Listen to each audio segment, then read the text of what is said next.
She is for nonsense and I am for common sense. Now, I think what surprises me a little bit is how she has really pivoted the majority of her campaign focus to that issue. Makes people feel an emotion. It gets them excited about one side or the other. We need a governor who will stand up to the chaos and put community and our Commonwealth first.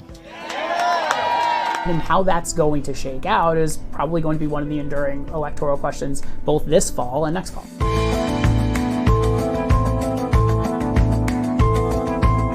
Virginians are already voting in what will be a historic gubernatorial election.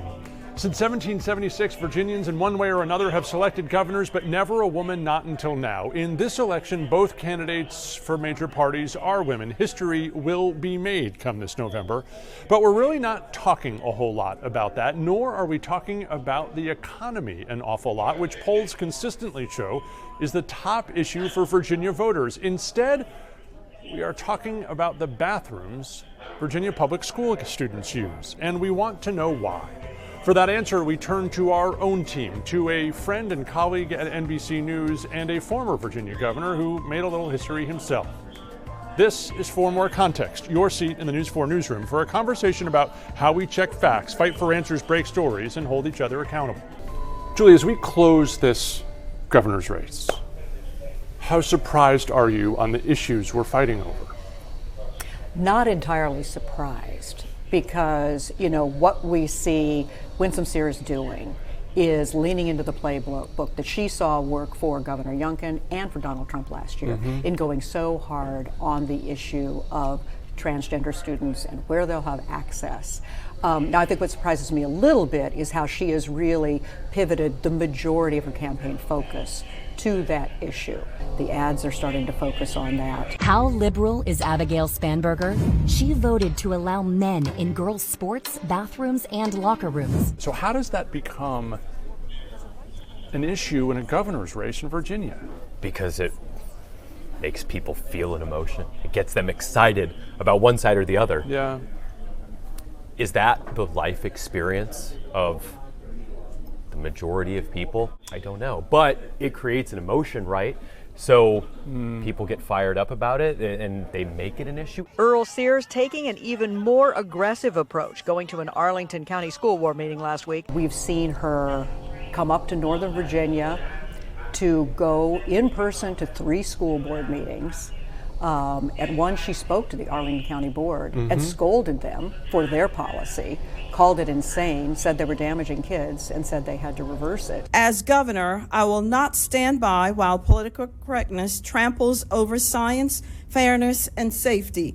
The other thing she's trying to do in this, though, I think, is kind of resurrect the Parents Matter mantra that worked so well for Glenn Youngkin.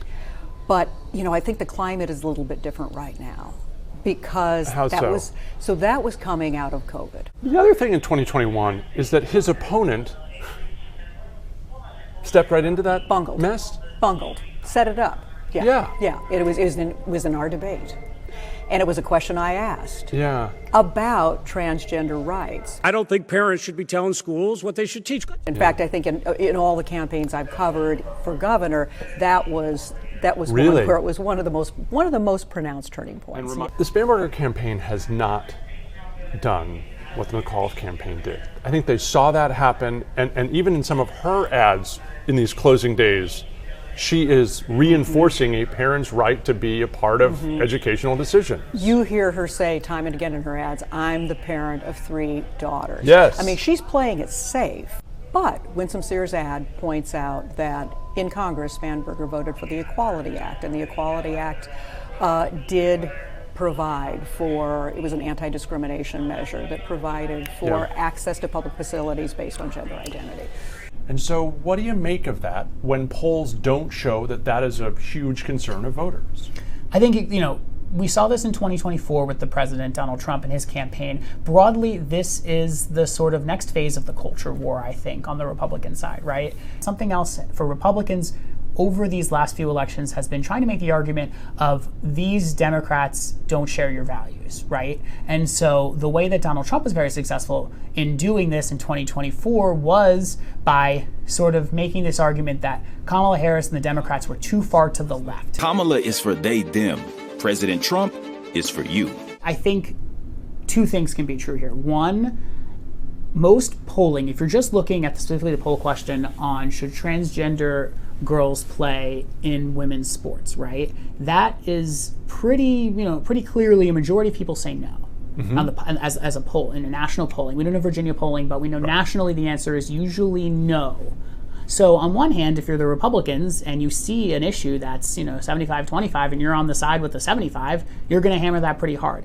This is a piece of the culture war stool that Republicans have been using more and more, and it's one that the Earle-Sears campaign and Virginia Republicans are hoping can help sort of make this case to voters as Democrats really focus on the economy. Are you surprised that this election hasn't been fought on the economy? I mean, in polls, it is the number one issue, and yet it doesn't appear that campaigns are closing with economic messages.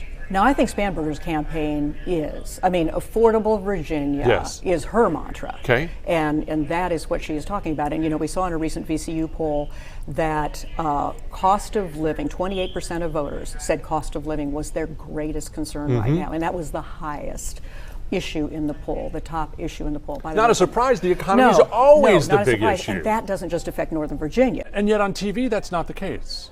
No, because it's not a very winnable issue for the Republicans right now, or so it seems. Certainly not in Northern Virginia. Right. And it doesn't feel like the Democrats really have a solid answer for it, at least not yet. And unless I'm mixing something, neither the current governor nor either of the current candidates have a chicken in every pot solution to this problem. I don't know that there is one. And I don't think voters are really, necessarily demanding those specifics right now. They just want to know that that's a priority. So I think she is, talking about the economy in that way. Now, Sears, kind of a surprise. Because Youngkin, even though he really focused hard on Parents Matter, he really talked about the economy a lot. And with his background, coming out of CEO world, it's a bit of his love language. He could talk effectively about that. He's done a lot during his term to bring in a lot of big economic development projects, and you don't hear her talk that much about it. She'll reference it, but she doesn't do a deep dive. The event ended with Governor Glenn Youngkin on stage. Does he give her a lot of credit for those deals? Well, so that's the interesting thing, and that's something I've heard political analysts talk about. We've seen one ad. He just recently did a side-by-side ad with her, but there's not the language. We couldn't have done it without Winsome Earle-Sears. And, I think the other thing talking to the political analysts that I've relied on for so many years, the other thing they talk about is, as they look at her campaign right now, they see her really just focusing on solidifying the MAGA base and not getting beyond that. And you can't win statewide in Virginia without that. Nor that she shied away from the labeling that she is a candidate on the right. You know what? And I had an analyst I spoke to this week say, because that's who she is. She's comfortable with that. That is who she is. Now, having said that, in this campaign, as compared to her campaign for lieutenant governor, I've had very little access to her. When you say very little, how much? So I've covered a rally.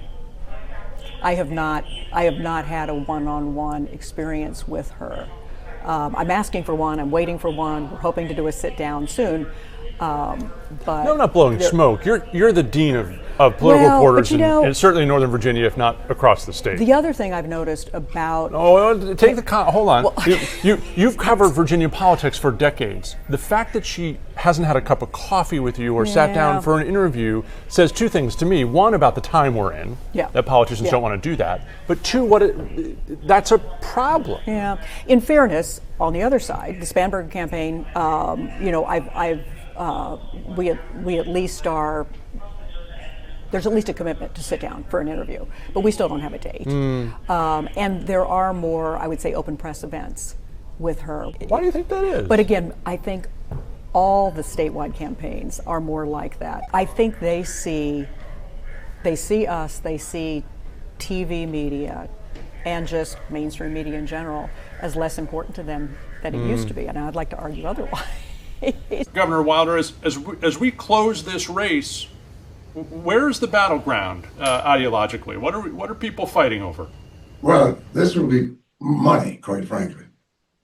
And I say that because I've always said that there's no political issue that doesn't involve money. How much is spent? Where will it be spent? Who makes the decision as to what is being spent upon? I think one of the things we're seeing on the Republican side of this race is a return to the so-called parents' rights issue, which has really become an issue over, at least in advertising, the bathroom fight.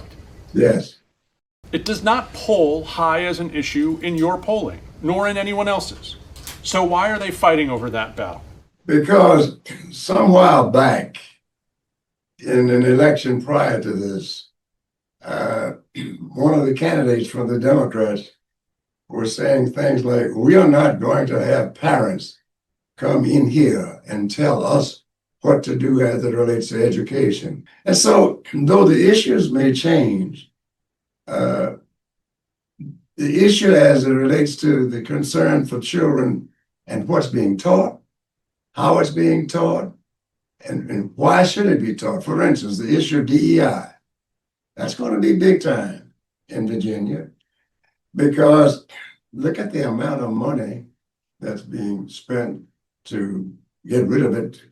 But the history of where we have been can't be forgotten, because in the absence of that, you'll repeat it, and we cannot afford to repeat that. Let me ask you, as we close on the time that I have with you, one of the things this election will be about is some history making.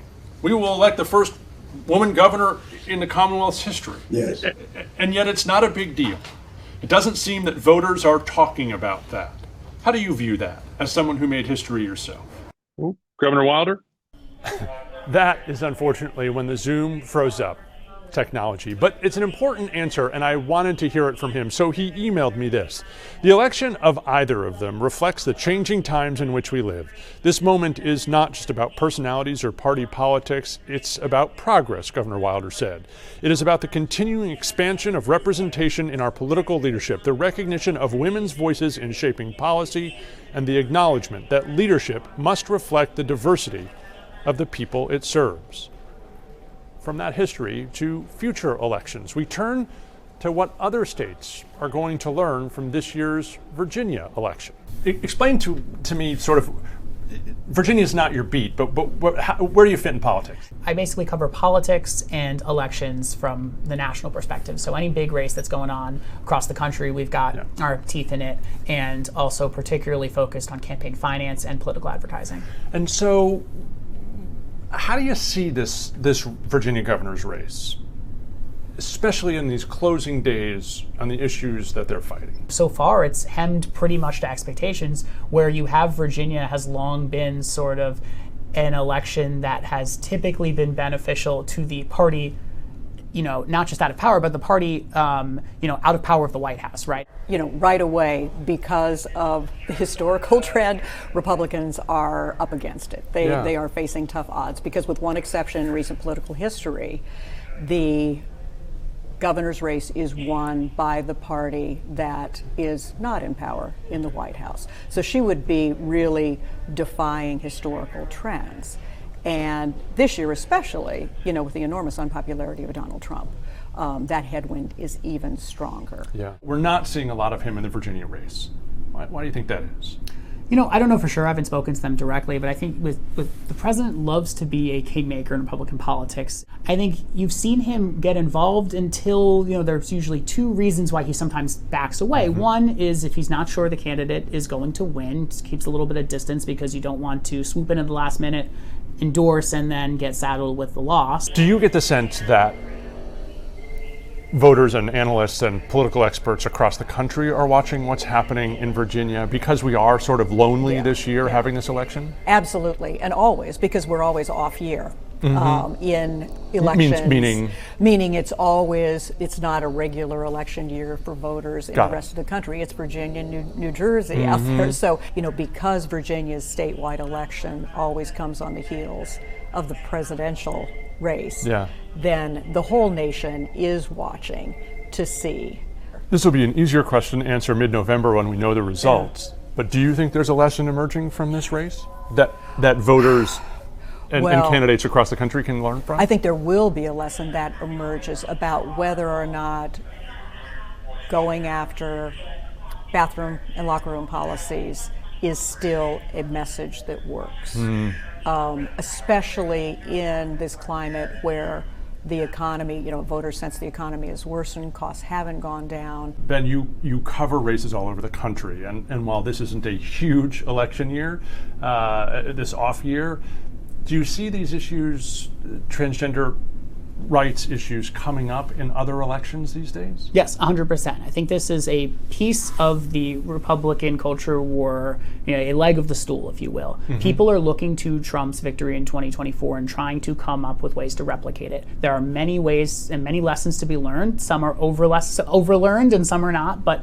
one of them is that there is this culture war argument that Republicans feel emboldened to push and feel is a way to make this argument that Democrats are too far to the fringe and ground it in an issue. And I'm not saying they are or they aren't, but that's the Republican push. In the same way that Democrats have tried to tie Republican candidates up and down the ballot to Donald Trump to say that they're too far on the fringe, right? And how that's going to shake out is probably going to be one of the enduring electoral questions both this fall and next fall. Tell me about the first time you hear your voice in an ad for Jason Miyares. A male student sexually assaulted a girl classmate inside of a restroom at Stonebridge High School. You never love as a journalist hearing your voice in a political ad. It's taken out of context always, regardless of which side it is. It's missing a lot of context, and it just feels a little icky. I mean, to be clear, the Miyares campaign didn't call you before they did it. They didn't, nor do they need to. Right. It is not their, they don't have to do that. And to be even more clear, you're not announcing your support of either Mr. Miyares or his opponent. No, but anytime a candidate uses some of your reporting in a campaign, and it's happened on both sides, it's cherry-picked, there's a moment, and it's speaking to their issue that they want to make, and it's missing the entire context of the story, and it's lacking journalistic integrity for intent. We did reach out to the Winsome Earle-Sears and Jason Miyares campaigns for some context on why they believe this transgender and Title IX issue is so important in the closing days of this election, but didn't hear back before our deadline. If we do, even now, we'll certainly post that in the comments below. One more bit of context, we wanted to know how many Virginians this affects. The Williams Institute at UCLA estimates there are a little more than 18,000 transgender Virginians between the ages of 13 and 17. It's a number that's nearly tripled in the last few years. And a bit of history as we close. We asked our Northern Virginia Bureau Chief, Julie Carey, about how many Virginia elections she's covered and how she has this giant base of knowledge. And remind viewers how many campaigns have you covered? So George Allen's race for governor in 1993 was the first I've covered, so every gubernatorial race since. So there have been a few. Still like covering these things? Sports reporters love covering, the Commanders and pro sports. I love covering politics. Wow. Yeah, and this one especially. Why? This one, because history will be made either way. We're glad Julie's not going anywhere. If you like this kind of context, we hope you'll check out more of it on the NBC Washington YouTube page. Like it, subscribe to it, tell us what you think in the comments section. In the meantime, I'm Ted Oberg from the News 4 IT. You can find me anywhere on social at TedNBC4.